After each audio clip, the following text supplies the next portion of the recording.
Rinding-rindi na po ang sambayanang Pilipino. Ang mga mamamayan ay naggagalit at naghahanap ng pamamaraan kung papaano po sila magkaroon ng oportunidad na sila'y makapanindigan at makapagpapahayag. Malinaw po ang problema ng punot dulo, ang punong kriminal na inaakusa po ng sambayanang Pilipino ay si Marcos at si Romualdez.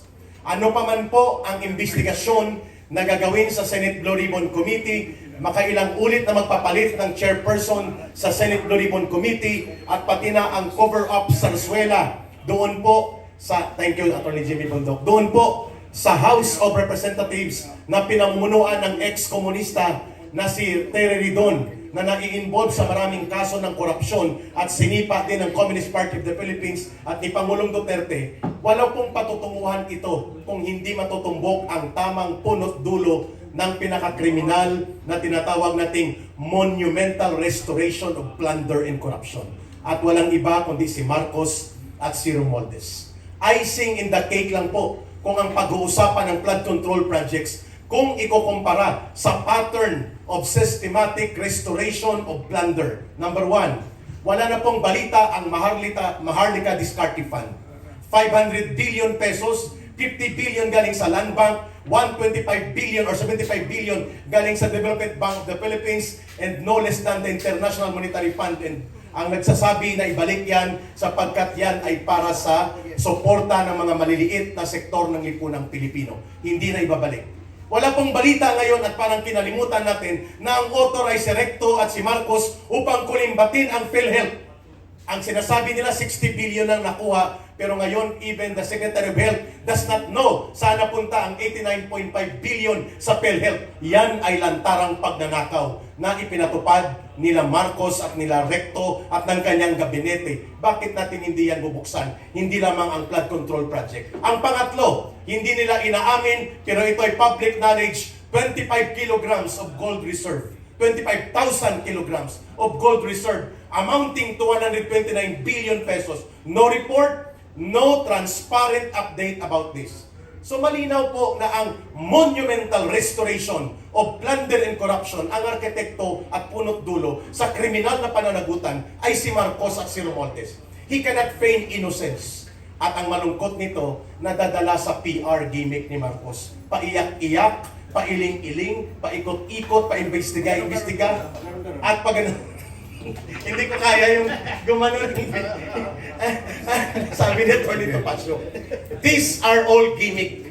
And even ang kodita sa Senado kahapon with Sandro Marcos in the vicinity of the Senate is an indicator na gusto ni Marcos at nila Romualdez i-recapture. Gawin nilang tamed and controlled ang Senado, not just because about the cover-up and the exoneration of Marcos, but strategically and long-term, nakikita ng taong bayan ang kanilang direksyon ay tanggalin si Sara Duterte kung hindi ngayong taon, next year, by virtue of another impeachment proceedings na gusto nilang gawin. With the Senate right now, at the hands of Tito Soto and the rest, kulang na lang sila ng isa para magkaroon ng 16 number of conviction against Sara Duterte. Everything can happen right now. At isisisi nila ito sa mga Duterte ang lahat.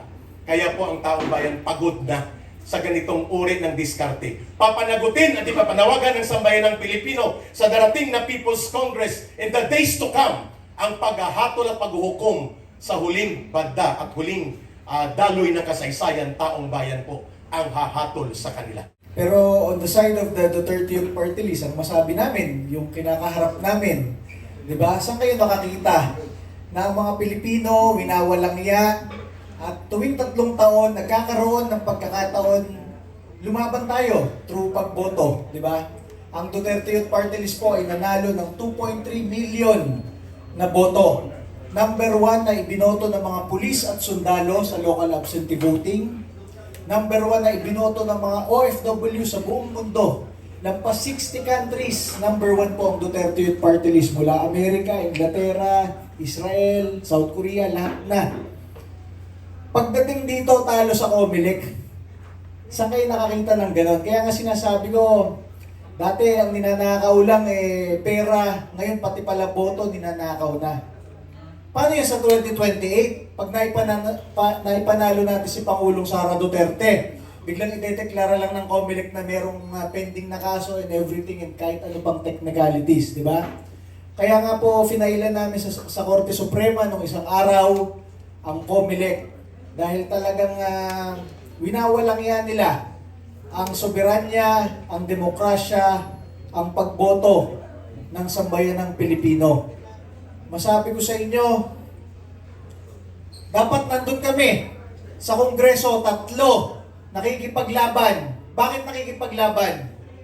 Sa 3 taon na ito ng Kongreso ng Pilipinas, mula 2022 to 2025, kaisa-isa lang doon na kinatawan ng sambayan ng Pilipino, sa 300 na kongresista, ang nagpapanukala ibalik ang death penalty para sa mga plunderer, kurakot at ghost projects. Isa lang, ang inyong Duterte Youth Party List lang.